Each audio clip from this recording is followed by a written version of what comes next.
BJP మా చేతుల్లో ఉంది.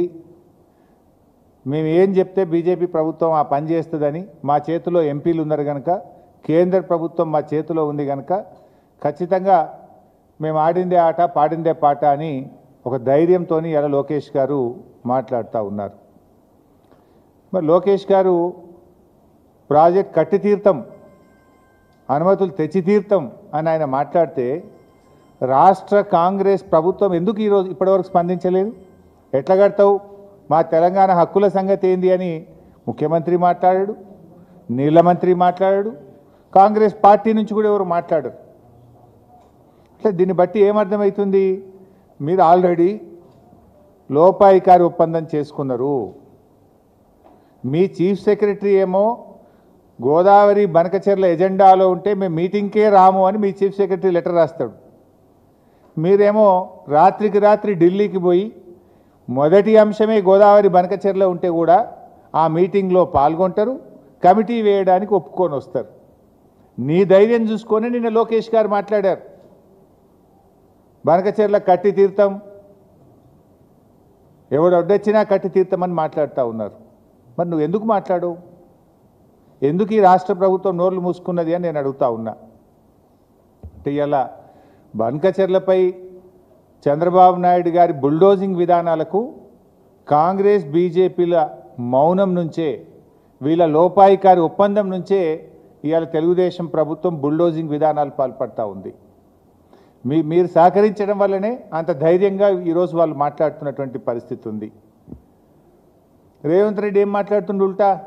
ఒకవైపు ఏమో లోకేష్ మేము బనకచెర్ల కట్టి తీరుతాం, ఎవడు అడ్డొస్తాడో రండి, ఎవడు అడ్డొచ్చినా మేము అనుమతులు తెస్తాం అని ఒకవైపు లోకేష్ మాట్లాడుతుండు. రేవంత్ రెడ్డి ఏం మాట్లాడుతుండు? అసలు వాళ్ళు బనకచెర్ల కడతామంటే కదా నేను అడ్డు చెప్పేది అంటుండు. మనం ఏమన్నా ఢిల్లీలో బనకచెర్ల ప్రాజెక్టు వాళ్ళు కడతామంటే కదా నేను అడ్డు చెప్పేది అని చంద్రబాబు నాయుడు పేలవంగా బేలముఖం వేసుకొని మాట్లాడుతుండు. వాడు కట్టే తీరుతా, ఎవడు అడ్డమస్తాడో రండిరా బై, నేను అనుమతులు ఎట్లా దేవాలనో నాకు తెలుసు అని వాడు మాట్లాడుతుండు. నువ్వేం మాట్లాడుతున్నావు? రేవంత్ రెడ్డి వాడు అడమే చెప్తలేడు, ఎజెండాలో లేదని ఒక అబద్ధం మాట్లాడు. వాళ్ళు కడతామంటే కదా నేను అడ్డు చెప్పేది అని ఇంకొక వైపు మాట్లాడతాడు. అంటే ఈ మాటల్ని చూస్తూ ఉంటే రేవంత్ రెడ్డి ఆల్రెడీ సెటిల్ అయిపోయిండు. గురుదక్షిణ చెల్లించుకునే పనిలో ఇవాళ రేవంత్ రెడ్డి ఉన్నట్టుగా మాకు అర్థమవుతా ఉంది. లోకేష్ ఏ ధైర్యంతో ఇలా బనకచెర్లపై బరి తెగించి మాట్లాడుతూ ఉన్నారు అంటే, ముఖ్యమంత్రి రేవంత్ రెడ్డితో పాటు కాంగ్రెస్ బీజేపీ పార్టీలు డూడు బసవన్నలుగా తలూపడం వల్లనే అంత ధైర్యంగా మాట్లాడుతున్నారు. ఎందుకు? రేవంత్ రెడ్డి ఏమో గురుదక్షిణలో భాగం, తన పదవిని కాపాడుకోవడంలో, కేంద్ర ప్రభుత్వం మెప్పు పొందడంలో చంద్రబాబు గారు సహకారం కావాలి. ఇంకొక వైపు బీజేపీ ప్రభుత్వం ఢిల్లీలో తమ పీఠాన్ని కాపాడుకోవడానికి ఇవాళ తలలూపుతున్నటువంటి పరిస్థితి ఉన్నది. అయినా ఇవాళ లోకేష్ గారు ఏం మాట్లాడుతుందంటే, మిగులు జలాలు ఇవాళ సముద్రంలో కలుస్తున్నాయి, మీకు కనబడతలేదా అని మాట్లాడుతున్నాడు. నేను అడుగుతా ఉన్నా లోకేష్ గారిని, ఇవాళ అసలు సాగునీటి జలాలపైన లోకేష్ది అవగాహన లోపం, ఆయన అవగాహన లేకుండా మాట్లాడుతూ ఉన్నాడు. ఇన్ఫ్యాక్ట్ ఆయన ఒక యంగ్స్టర్. నేను ఆయనకు చెప్పదలుచుకున్న ఏంటంటే, భవిష్యత్తులో మీరు చెడగొట్టుకుంటా ఉన్నారు, అవగాహన లేకుండా మాట్లాడి ప్రజల ముందు అభాస్పాలైతా ఉన్నారు. ఒక అంతర్రాష్ట్ర విషయంలో కానీ ఒక నీళ్ళ విషయంలో మాట్లాడేటప్పుడు ఆచితూచి మాట్లాడాలి, అవగాహనతో మాట్లాడాలి. అధికారం ఉంది కదా, మందబలం ఉంది కదా, కేంద్రం మా చేతిలో ఉంది కదా, రేవంత్ రెడ్డి మా చేతిలో ఉన్నాడు కదా, మేము ఏం మాట్లాడితే అది చెల్తుంది అనుకుంటే అది పొరపాటు. నేను అడుగుతా ఉన్న లోకేష్ గారిని, మిగులు జలాలు సముద్రంలో కలుస్తున్నాయి అని మాట్లాడుతున్నారు మీరు. మరి నిజంగా నీళ్లు ఉన్నదే నిజమైతే కేంద్ర ప్రభుత్వ సంస్థలు సెంట్రల్ వాటర్ కమిషన్ మీ డిపిఆర్ను ఎందుకు తిప్పి పంపింది? కేంద్ర ప్రభుత్వ సంస్థ గోదావరి రివర్ మేనేజ్మెంట్ బోర్డు మీ డిపిఆర్ను ఎందుకు తిప్పి పంపింది? కేంద్ర ప్రభుత్వ ఆధ్వర్యంలో ఉన్న పోలవరం ప్రాజెక్ట్ అథారిటీ మీ గోదావరి బనకచెర్ల డిపిఆర్ను ఎందుకు తిరస్కరించింది? కేంద్ర ప్రభుత్వ ఎన్విరాన్మెంట్ మినిస్ట్రీ మీ యొక్క ఎన్విరాన్మెంట్ ఇంపాక్ట్ అసెస్మెంట్ కోసం ఇచ్చిన డిపిఆర్ను ఎందుకు తిరస్కరించి వాపస్ పంపింది?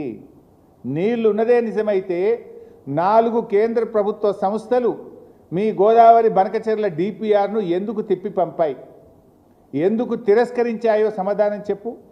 నీళ్లు ఉన్నాయని ఎవరు చెప్పిండ్రు? సెంట్రల్ వాటర్ కమిషన్ చెప్పిందా? ట్రిబ్యునల్ చెప్పిందా? ఎవరు చెప్పారు? ఎవరు తేల్చారు? ఉంటే అందులో తెలంగాణ వాటా ఎంత, ఆంధ్రప్రదేశ్ వాటా ఎంత? ముందు దానికి సమాధానం చెప్పండి. ఇలా అది కాకుండా ఆయన మాట్లాడుతున్నారు, మేమేమైనా కాళేశ్వరంకు పొక్కగొట్టి తీసుకుపోతున్నామా? ఏమైనా పొక్కగొట్టేందుకు ఇదేమన్నా శ్రీశైలం ప్రాజెక్టా, పోతిరెడ్డిపాడు ప్రాజెక్టా? ఇదేమన్నా ఉమ్మడి ఆంధ్రప్రదేశా? ఇప్పుడు పొక్కగొట్టేది ఉంటే ఇది లిఫ్ట్ ఇరిగేషన్ కదా, ఇది పొక్కగొట్టే ప్రాజెక్ట్ కాదు కదా. కాళేశ్వరం ఇజే లిఫ్ట్ ఇరిగేషన్ ప్రాజెక్ట్. ఎత్తిపోతల ప్రాజెక్టుకు పొక్కగొట్టుడో చిల్లుగొట్టుడో ఉండదు. అయినా ఇదేం ఉమ్మడి ఆంధ్రప్రదేశా? ఆనాడంటే ఉమ్మడి ఆంధ్రప్రదేశ్లో ఈ తెలంగాణ కాంగ్రెస్ తెలుగుదేశం నాయకులు పదవుల కోసం పెదవులు మూసుకోవడం వల్ల, తెలంగాణ నాయకత్వం దాసోహం కావడం వల్ల ఆనాడు మీరు ఆడిందే ఆట పాడిందే పాట. పోతిరెడ్డిపాడు పొక్కగొట్టి మీ ఇష్టం ఉన్నట్టు తీసుకుపోయినా ఈనాడు తెలంగాణ కాంగ్రెస్ నాయకులు మౌనం వల్ల ఆ రోజు తెలంగాణకు అన్యాయం జరిగింది. కానీ ఇక్కడ ఉన్నది బీఆర్ఎస్ పార్టీ. ఈనాడు తెలంగాణ ఒక రాష్ట్రం, ఒక రాష్ట్రంగా తెలంగాణ ఉన్నది. ఊకో తెలంగాణ ఉమ్మడి ఆంధ్రప్రదేశ్లో నడిచినట్టు మీ ఇష్టం ఉన్నట్టు పొక్క కొడతాం చెల్లు కొడతామంటే ఎవరు చూసుకుంటేందుకు ఊకోనికి తయారు లేడు. ఎందుకంటే ఆయన ఇవాళ ఒక విషయం ఆలోచన చేయాలి. అన్ని అబద్ధాలే నేను ఆయన మాట్లాడినాయి. కాళేశ్వరం ప్రాజెక్టును అసలు అనుమతులే లేవట, అనుమతులు లేకుండా మీరు కట్టినరు అని ఆయన గారు నిన్న మాట్లాడుతూ ఉన్నారు. కాళేశ్వరం ప్రాజెక్టుకు అన్ని అనుమతులు ఉన్నాయి. ఇవి కాళేశ్వరం ప్రాజెక్టుకు బీఆర్ఎస్ ప్రభుత్వం సాధించినటువంటి అనుమతులు. ఒకటి కాదు, రెండు కాదు, 11 అనుమతులు ఉన్నాయి. Hydrology clearance, technical advisory committee clearance, central water commission clearance, ministry of tribal welfare, ministry of environment and forest, irrigation planning, inter state matters, hydrology, 11 అనుమతులు. అన్ని రకాల అనుమతులను సాధించి బీఆర్ఎస్ ప్రభుత్వం కాళేశ్వరం ప్రాజెక్టును నిర్మించింది. మీకు ఏమైనా అనుమానం ఉంటే ఇది పంపిస్తే వెరిఫై చేసుకోండి. We have all permissions for Kaleshwaram project. అంటే ఒక రాష్ట్రం ఏదైనా ప్రాజెక్ట్ కట్టాలంటే స్టాట్యుటరీ పర్మిషన్స్ కేంద్ర ప్రభుత్వం కానీ పక్క రాష్ట్రాలతో పొందాల్సిన అన్ని అనుమతులను కూడా కాళేశ్వరం ప్రాజెక్టుకు మేము సాధించడం జరిగింది.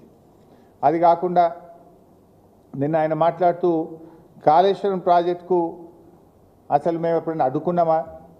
కాళేశ్వరం ప్రాజెక్టుకు తెలుగుదేశం పార్టీ అడ్డుకోలేదు, తెలుగు ప్రజలంతా ఒకటి అని ఒక సన్నాయి నొక్కులు నొక్కుతూ ఉన్నారు. లోకేష్ గారు, మీకు తెలియకపోతే మీ నాన్నగారిని అడగండి. కాళేశ్వరం ప్రాజెక్టును నాన్న అడ్డుకున్నామా లేదా, ఎన్నిసార్లు అడ్డుకున్నాం నాన్న అని మీ నాన్నగారిని అడిగి మాట్లాడితే బాగుంటుంది. లేకపోతే నేను వివరాలు ఇస్తా, ఒకసారి చూసుకోండి. ఎందుకంటే కాళేశ్వరం ప్రాజెక్టుకు అన్ని అనుమతులు వచ్చిన తర్వాత ఆనాడు అధికారంలో ఉన్న తెలుగుదేశం ప్రభుత్వం 2018లో కాళేశ్వరం ప్రాజెక్టు అనుమతులన్నీ రద్దు చేయండి, కాళేశ్వరం ప్రాజెక్టు పనులను నిలిపివేయండి అని కేంద్ర ప్రభుత్వానికి ఆంధ్రప్రదేశ్ ప్రభుత్వం రాసిన లేఖ ఇది. ఒక్క లేఖ కాదు, కాళేశ్వరంను వ్యతిరేకిస్తూ 20 జనవరి 2018